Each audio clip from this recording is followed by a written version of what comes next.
God have mercy upon us. Mama yangu, game over. Mwenye uwanja wake kaingia sasa. Wow, game you saved me. Kwenye nchi za nje wana Superman, Batman, Spiderman, lakini sisi huku Afrika tunajivunia kuwa na Congo Man. Na hii ni habari inayosamba mtandaoni ambayo haina vumbi. Kuna mtoto mmoja alikuwa anavuka barabara nusu gari mgonge, lakini mara Mungu si Asmani, kuna kijana mmoja alitokea hapo wa Kiafrika akaamua kumwokoa. Alikuwa na nguvu za kishujaa kama Spiderman. Sasa watu wanajiuliza huyu ni nani, lakini walimwengu waliamua kumpa jina linalofanana na Superman, Spiderman. Jina hilo waliamua kumpa jina la Congo Man, ambalo ni nchi ya jirani ya Lesotho. Isi kijana, mbona mzigo umechelewa? Mbona umechelewa kabisa? Hii ni wiki ya pili tangu tutume zile pesa zile bilioni 2. Kwa nini mzigo mbona umechelewa? Mbona hujafika? Au umenitapeli, umepanga kunitapeli na wale majamaa? Yaani nimelipia mabinti wanne kabisa, nimewalipia nikawapa bilioni 2. Lakini nashangaa sasa mzigo mbona haufiki? Haufiki kabisa.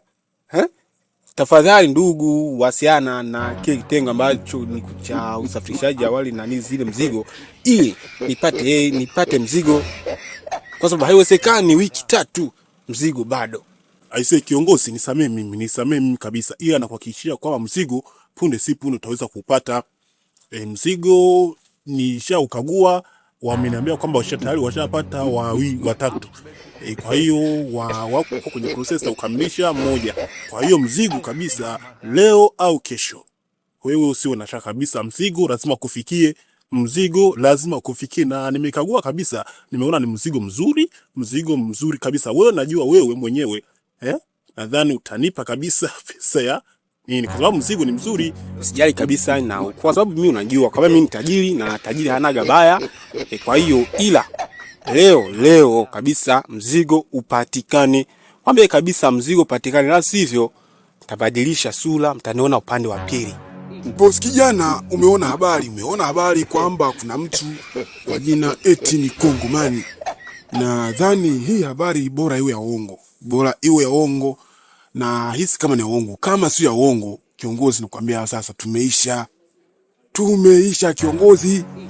Kijana, nadhani hapa haina haja ya kufikia sana, kwa sababu wewe tumia akili. Kwa sababu hakuna mtu ambaye anakuja hapa Tanzania akiwa na power kama zile.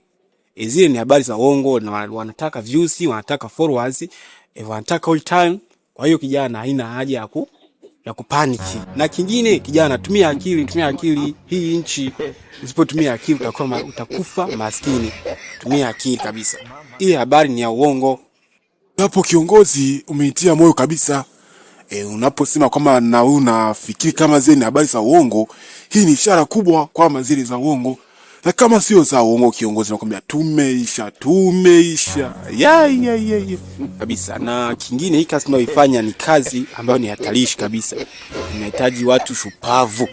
Na kingine, hiyo jamaa amesema kwamba anahitaji mabinti 4, na amenipigia simu akiniambia bado.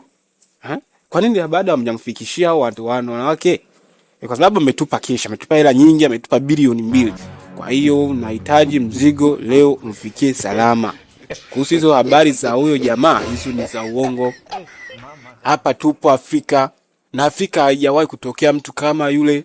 Afrika sisi tunatumia uchawi, sio power.